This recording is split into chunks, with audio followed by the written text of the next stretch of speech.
കുറച്ചാഴ്ചത്തേക്ക് നടുവേദന തീരെ ഉണ്ടാകില്ല. അത് കഴിഞ്ഞിട്ട് കുറച്ച് കഴിയുന്ന സമയത്ത് പണ്ടത്തേതിനെക്കാട്ടും സ്ട്രോങ് ആയിട്ട് നടുവേദന തിരിച്ചു വരും. ഇങ്ങനെയാണോ നിങ്ങളുടെ നടുവേദന? അങ്ങനെയാണെങ്കിൽ അതിന്റെ കാരണം എന്താന്ന് നോക്കിയാലോ. ഒരു പക്ഷെ നിങ്ങളുടെ ബൾജ് ആയിട്ടിരിക്കുന്ന ഡിസ്ക് പ്രോപ്പർ ആയിട്ട് ഹീൽ ചെയ്തിട്ടില്ല എന്നതായിരിക്കും ഇതിന് കാരണം. മിക്ക ആൾക്കാരും ചെയ്യുന്നത് എന്താന്ന് വെച്ചിട്ടുണ്ടെങ്കിൽ ഒരു വേദന വരുന്ന സമയത്ത് ഡോക്ടറെ കാണും. ഡോക്ടർ കൊടുക്കുന്ന മരുന്ന് അല്ലെങ്കിൽ തെറാപ്പീസ് ചെയ്തിട്ട് കുറച്ച് ദിവസം കഴിയുമ്പോൾ തന്നെ ആ വേദന മാറും. അതായത് ആ ഇൻഫ്ലമേഷൻ ഇല്ലാതാകും.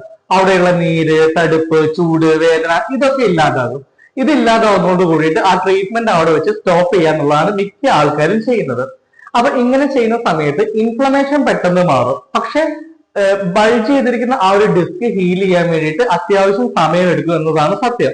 ഇനി നല്ല രീതിയിൽ ഹീൽ ചെയ്താൽ തന്നെ വീണ്ടും നമ്മൾ പോയിട്ട് പ്രോപ്പർ അല്ലാത്ത രീതിയിൽ പോസ്റ്റേഴ്സ് മെയിൻറ്റെയിൻ ചെയ്യുക, അല്ലെങ്കിൽ വെയിറ്റ് നല്ല രീതിയിൽ അല്ലാതെ പ്രോപ്പർ പോസ്റ്റേഴ്സിൽ അല്ലാതെ വെയിറ്റ് പൊന്തിക്കുക, ഇതൊക്കെ ചെയ്തിട്ടുണ്ടെങ്കിൽ ഹീലായിട്ടുള്ള ആ ഒരു ഡിസ്ക് ബൾജ് പിന്നെയും തിരിച്ചു വരും. അപ്പൊ ചെയ്യേണ്ടത് എന്താന്ന് വെച്ചിട്ടുണ്ടെങ്കിൽ ഡോക്ടർ പറയുന്നത് വരെ ആ ട്രീറ്റ്മെന്റ് കണ്ടിന്യൂസ് ചെയ്തിട്ട് നല്ല രീതിയിൽ എൻഡ് ചെയ്യാം.